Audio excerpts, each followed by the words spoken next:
फैसल साहब ये बताइएगा कि आज की इतनी तफसीली प्रेस कॉन्फ्रेंस करने की जरूरत क्यों महसूस की गई आज? Sir thank you very much. आपका आपकी बड़ा मेहरबानी है आपकी कि आपने बड़ा इंपॉर्टेंट सवाल किया है सर। पहली बात तो ये है कि ये एक बहुत बड़ा इंटरनेशनल मसला है कि मुल्क पाकिस्तान, जिसमें हम बहुत सारी कोशिश भी कर रहे हैं इस मुल्क की तरक्की के लिए, टूरिज्म को डेवलप करने के लिए, वहां पे दो फॉरेनर्स खवातीन के साथ ये मामला हो जाता है। कोई छोटे छोटे पॉइंट्स, बिट्स एंड पार्ट में जो जिसको पता चला उसने उसके ऊपर पूरी उसके अराउंड स्टोरी बना दी। तो इस वजह से ये जरूरत थी कि एक दफा अपने लोगों के सामने और मीडिया के सामने वो तमाम हकाइक एक दफा रख दें, उसके बाद आप इवेलुएट करें कि इसमें कहां पे पुलिस के साथ कोई गलती हुई है। क्योंकि हमने एक एक लीगल प्रोसेस फॉलो किया, एक एक चीज टाइमली की, गवर्नमेंट की डायरेक्शंस थी कि इसके ऊपर मेरिट इंश्योर करें, 100% करें, और कोई इन्फ्लुएंस, कोई इंटरवेंशन नहीं थी। ये सारा काम हमने ठीक किया मुल्क की इज्जत के लिए। लेकिन हमारे बहुत सारे लोग उस पर, क्योंकि उनके पास इंफॉर्मेशन नहीं थी, मैं उनको कसूरवार नहीं ठहराऊंगा, लेकिन मैं ये समझता हूं कि जब उनके पास मुकम्मल इंफॉर्मेशन नहीं थी तो फिर क्या सराहियां शुरू होगी। तो ये जरूरी था कि अपने मुल्क के लोगों के सामने ये पूरी सिचुएशन रखते कि ये था, ये हुआ, इसमें ये एक्शन हुआ, और इस एक्शन के बाद ये सारी चीजें हमने कर ली। मुल्जिमान ट्रेस हो गए, अरेस्ट हो गए, FIR ऐसे हुई, मेडिकल ऐसे हुआ, 164 कोर्ट ऑफ लॉ में पेश करके मजिस्ट्रेट से 164 के बयानात लिए गए। कोई लीगल ऐसा प्रोसेस नहीं है जो बाईपास किया हो या इग्नोर किया हो।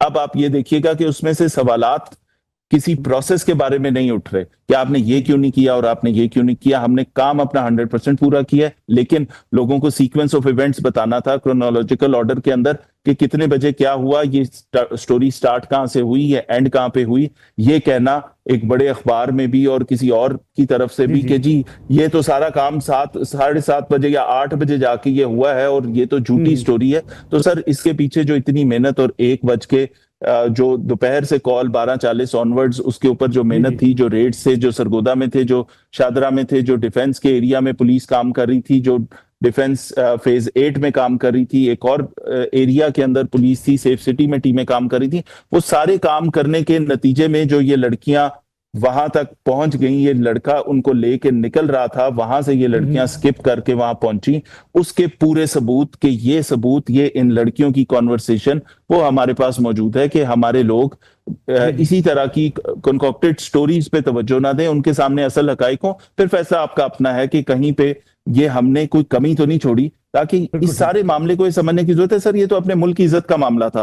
कल आपके पीछे इंडिया भी बातें करता, कल आपके पीछे पूरी फॉरेन वो जो वर्ल्ड है वो बात करती कि जी इस मुल्क में तो ये हुआ और इन्होंने कुछ नहीं किया। उसकी बजाय आज आपके मुल्क में कोई ये बंदा बात नहीं कर सकता कि जी इनके साथ किसी किस्म की भी इसमें कोई गड़बड़ हुई है। वो सब ये कहेंगे पूरा प्रोसीजर फॉलो हुआ, तमाम लोग गिरफ्तार हुए, केस ट्रेस हुआ, पुलिस ने मेहनत की, उसका क्रेडिट आप बेशक ना दें। मैंने तो एक और जगह पे भी ये बात की कि अगर आपको अपने मुल्क पाकिस्तान और पाकिस्तान के इदारों पे यकीन नहीं है, प्लीज वो खातून, दोनों खवातीन, उनके वालिद, उनके कांटेक्ट नंबर लेके कोई भी बंदा जो इसकी तफ्तीश या तहकीक करना चाहता है उनसे बात करके पूछ लें और वेरीफाई कर लें। वैसे साहब लोगों ने सरेंडर किया, ये कहा जा रहा है कि किसी जो अहम मुल्जिम उसने सरेंडर किया, ये सब लोग गिरफ्तार किए गए?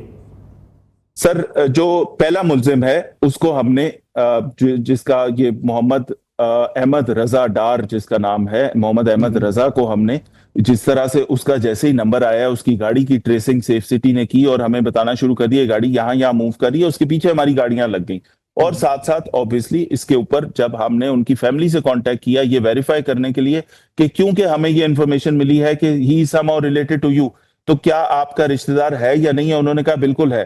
तो उसके ऊपर उनका रिस्पॉन्स ये नहीं था कि वो हम इसको भगा देते हैं, गायब कर देते हैं। उन्होंने ये उसको भी डायरेक्शन दी कि फौरी तौर पे जिधर भी हो, जहां पे भी पुलिस आ रही है, बिल्कुल कोई अब मसला खड़ा कर दिया है, अब भुगतो, ठीक है। तो उनकी मदद से यस हमने उसको गिरफ्तार किया और फिर उसके फोन के कॉन्टैक्ट्स, उसकी आगे कॉन्वर्सेशन, उसने उसकी आगे इंफॉर्मेशन से उसके साथ कौन शामिल था, घर किसने प्रोवाइड किया, उसका कौन दोस्त उसको असिस्ट कर रहा था, घर प्रोवाइड करने वाले ने वो बदमाश द बॉस जिसको कह रही थी वो लड़कियां, वो कहां से आया, उसका क्रिमिनल रिकॉर्ड क्या था, उसके साथ 3 और बदमाश कौन आए, उनमें से किसने किसका रेप किया, और वो सारी चीजें बाद में सामने आई।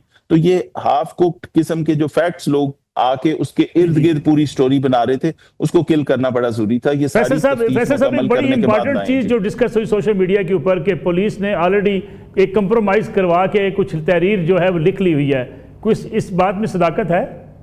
सर बिल्कुल भी ऐसी कोई बात नहीं है, और कोई पुलिस का ये मैंडेट ही नहीं है कि इस तरह का काम करे। ना ये पुलिस का मैंडेट है, ना पुलिस ने ये किया।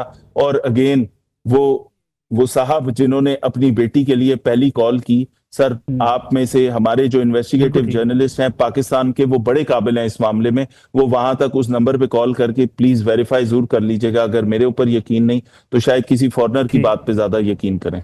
ठीक हो गया फैसल कामरान साहब, आपने किसी और प्रोग्राम में भी जाना है, बहुत शुक्रिया आपका।